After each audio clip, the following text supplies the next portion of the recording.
Bienvenue dans cette vidéo. Aujourd'hui, nous allons parler de cette petite barre que je tiens entre mes mains. Alors, lorsque vous observez cette barre, vous allez vous rendre compte qu'il y a des écrits. Au début, on a écrit Fameco. À la fin, on a écrit 10 et au milieu, on a écrit B500B, tel que vous voyez. Alors, Fameco, c'est tout simplement l'entreprise qui a fabriqué cette barre. Le 10 que nous voyons à la fin, comme vous le savez, c'est le diamètre de cette barre et c'est 10 mm. Alors, le B500B va faire l'objet de notre vidéo d'aujourd'hui. J'aimerais nous inviter à voir ces petits documents que je préparais et nous allons bien comprendre. Nous avons Fameco, B500B et 10. Fameco, c'est le nom de l'entreprise qui a fabriqué cette barre. Le 10, c'est le diamètre de cette barre tel que nous venons de le voir. Ensuite, quand vous travaillez dans le logiciel robot, vous allez voir aussi ce détail. C'est que quand vous êtes au niveau de l'option de calcul, et si vous prenez la norme Eurocode, on va vous proposer ces différentes classes. Nous avons B500C, B450C, B500A, B500B et B500C.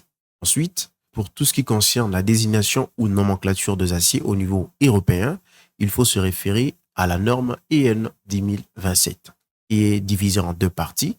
La première partie, comme j'étais en train de dire, ça s'occupe de tout ce qui est désignation symbolique et la deuxième partie de désignation numérique. Ici, j'aimerais donner un détail. C'est que la norme européenne ou les normes européennes sont conçues au niveau du CEN, du Comité européen des normalisations, au niveau de l'Europe. Mais pour son application dans un pays donné, ça passe aussi par les organismes de normalisation. Par exemple, en France, nous avons AFNOR, Association française de normalisation. En Belgique, nous avons les NBN, le Bureau belge de normalisation. En Grande-Bretagne, nous avons le BSI. En Suisse, nous avons SNV. Donc, il y en a beaucoup. Alors ici, j'aimerais tout simplement donner ce détail parce que à droite, ici, vous êtes en train de voir qu'on a écrit annulé et à gauche, on a écrit en vigueur. Tout simplement parce que c'est la version de la norme qui est en vigueur. On apporte des amendements, des fois un corrigendum et il faut se référer à tout moment au bureau de normalisation qui correspond afin d'être à jour sur les normes utilisées.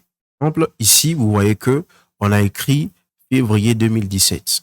Donc, la version qui est en vigueur, c'est, si je peux me permettre de le dire, c'est la version de 2017. Alors ici, à droite, c'est l'ancienne version de 2005 qui n'est plus en vigueur. Donc, si vous utilisez cette version de la norme de 2005, d'être hors la norme parce que la norme a déjà évolué. Donc, il faut toujours se référer au bureau de normalisation. Ensuite, ici, nous sommes chez NBN, tel que j'étais en train de